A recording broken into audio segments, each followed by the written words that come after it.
Hello, YouTubers and fellow hams. Well, I had a request. Terry wanted to know what I have for an HF antenna here at the house. And I thought, that's actually not a bad idea because I live in a compromised situation. I'm on a small city lot with absolutely no trees and no supports for antenna. And I have managed to cover all the HF bands, including 160 meters. And the 160 meters, it works pretty well. I've worked down into Tennessee on AM on 160 and across the country on sideband and CW. So I've gotten on top band with my solution, and the same antenna works all the way up to 10 meters just great. So yeah, it's a pretty good idea. A compromise antenna that's almost a stealth antenna that lets me get on all the HF bands. That's a good idea for a video subject. So that's what we're going to talk about today. I live on a small city lot. It's about 100 foot deep by about 40 foot wide. It's a standard city lot. There are no trees. I have no trees, no supports whatsoever on this lot. I have my house, which is a fairly small bungalow style house, and in the backyard I have a shed, which is a wooden shed. And that's all that I have to use for supports, are the house and the shed. Now, in the attic of the house, I have a dipole antenna up in the attic. Now, there's two dipoles up there. One's a 20 meter dipole and one's a 6 meter dipole. The 20 meter dipole follows something like that. And it follows the contour of the roof downwards, becoming a inverted V. The 6 meter dipole off the same feed point goes in the other direction, again following the contour of the roof down, making it an inverted V. And at the feed point, I have a single coax that comes down to my radios. I tried doing just a multi-leg dipole, just hanging both the 20 meter and the 6 meter dipole off the same feed point, but there was some bad interaction between such a short set of wires and the longer set of wires, and it desensitized both bands. It made tuning kind of hard. So what I did was I put a box right there at the feed point with a relay, and I ran a control wire down along the coax so that I could fire off that relay and switch between the 6 meter dipole and the 20 meter dipole up in the attic. So that's what I have for attic antennas. Now, they work fine. The 20 meter dipole works really well. I've worked into Europe pretty regularly on it, even QRP. And the 6 meter inverted V, it also works pretty well. I check into a local net with it, and when 6 opens up, I have no problem working down into the southern states or even out west. So the attic dipoles work okay. But I wanted to get on HF, and so what I came up with for an HF antenna, for a single HF antenna, is I have an end-fed wire. Now that wire starts at a feed point on my porch. It goes up to the edge of the roof. It goes up over the roof of the house, above the chimney, and I'll show you that in a moment, back down to this end of the roof, and then across the backyard to the back of the shed. It's about 98 feet of wire, approximately. It might be 100, it might be 97, somewhere in there. I didn't measure it precisely when I put it up. I just tried to get as much wire as I possibly could up in the air. It's not invisible from the street, but it's not easy to see unless you're really looking for it, so it's kind of a stealth antenna. I don't have a homeowners association regulating things in my neighborhood, so I wasn't too worried, but still, it is kind of a stealth antenna. It's not really visible from the street too well, and we'll see that in a moment. So that's what I have for an end-fed wire, starting from my porch, up over the top of the chimney, down off this peak of the roof, down to the shed in the backyard, about 98 feet of wire. The feed point consists of a 9-to-1 well, it's not actually 9-to-1.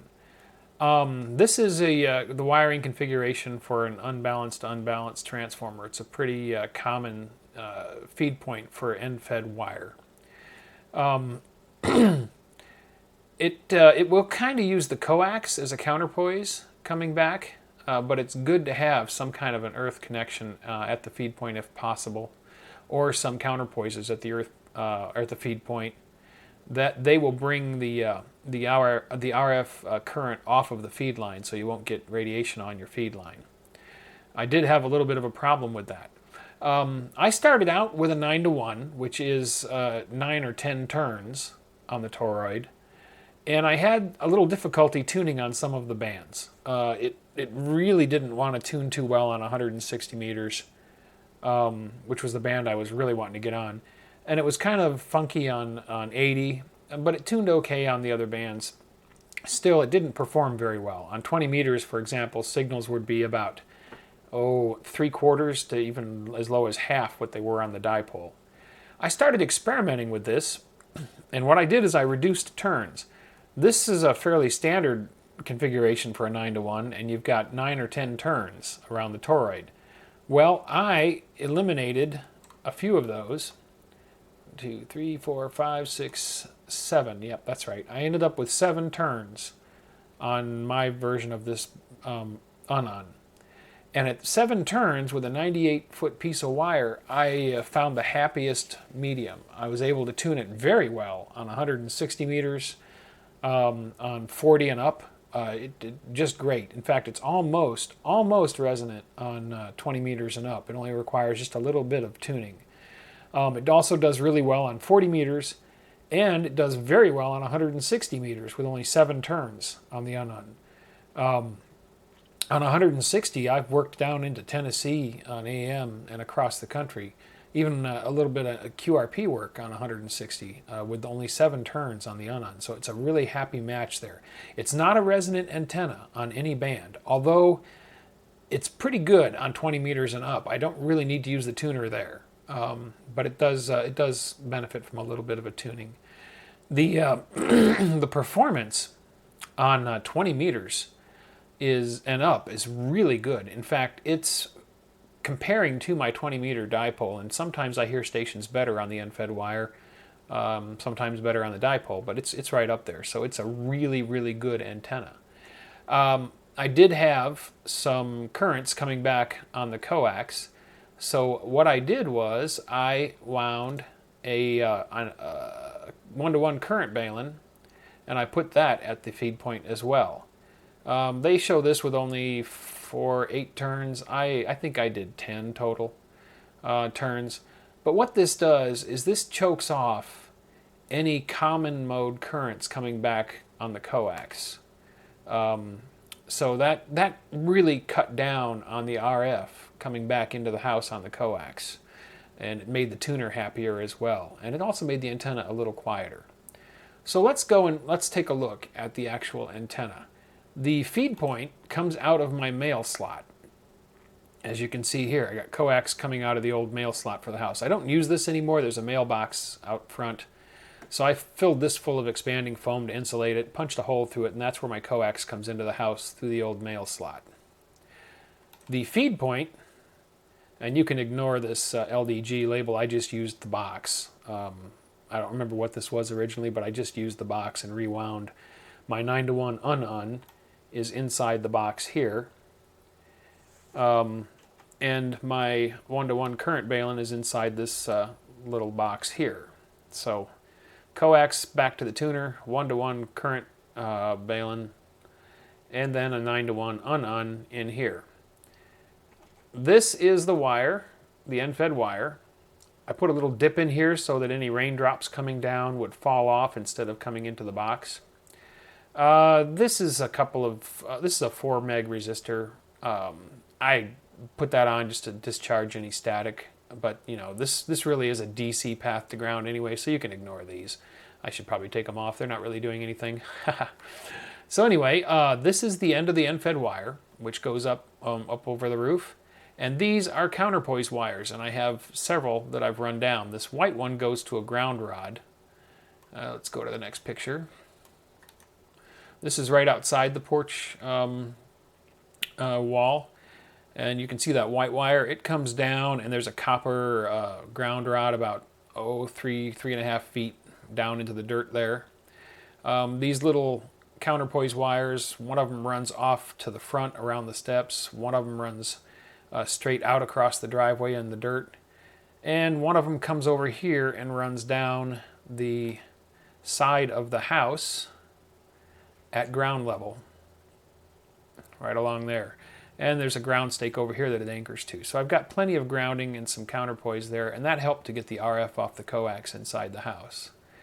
Now, the wire from the feed point is anchored here with another tether and an insulator, and then it goes up to the edge of the roof, up here.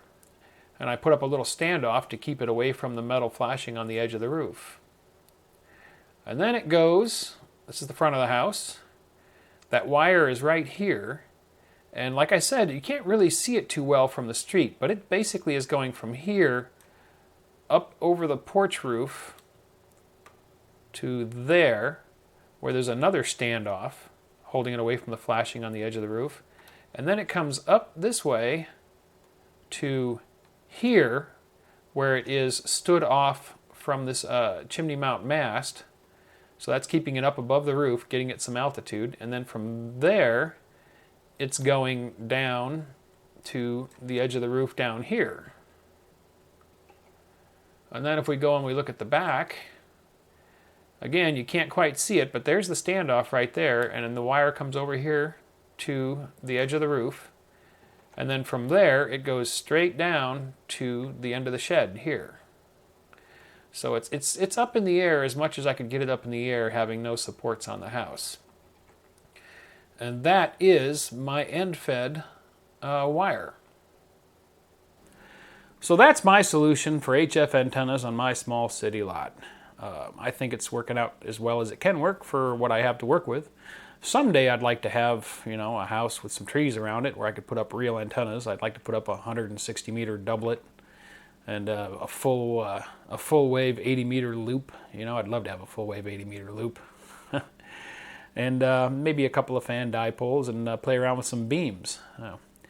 I've got some projects coming up. As soon as I can afford to buy some copper pipe, I'm going to build a copper pipe-based Moxon for 6 meters, which is a simple directional beam.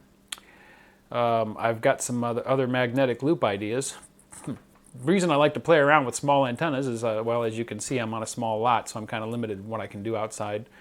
And I've got another idea on the magnetic loop that I think will work, that will probably lower its takeoff angle and make it a better DX antenna. Yeah, that's coming up in the future, so stay tuned for that. And finally, thanks again to all my Patreon supporters. It's helping. I'm still unemployed. I've got a lead on a part-time job at a local campus. I'm kind of hoping that works out. We'll find out in a week or so. So to my Patreon subscribers, thank you. It's much appreciated. So 73. Thanks for watching. If you enjoyed the video, don't forget to give it a thumbs up. Also, if you're not already a subscriber, click to subscribe. Join us on the Facebook channel for discussion about the videos. And if you'd like to help support this channel, please click to support me on my Patreon page.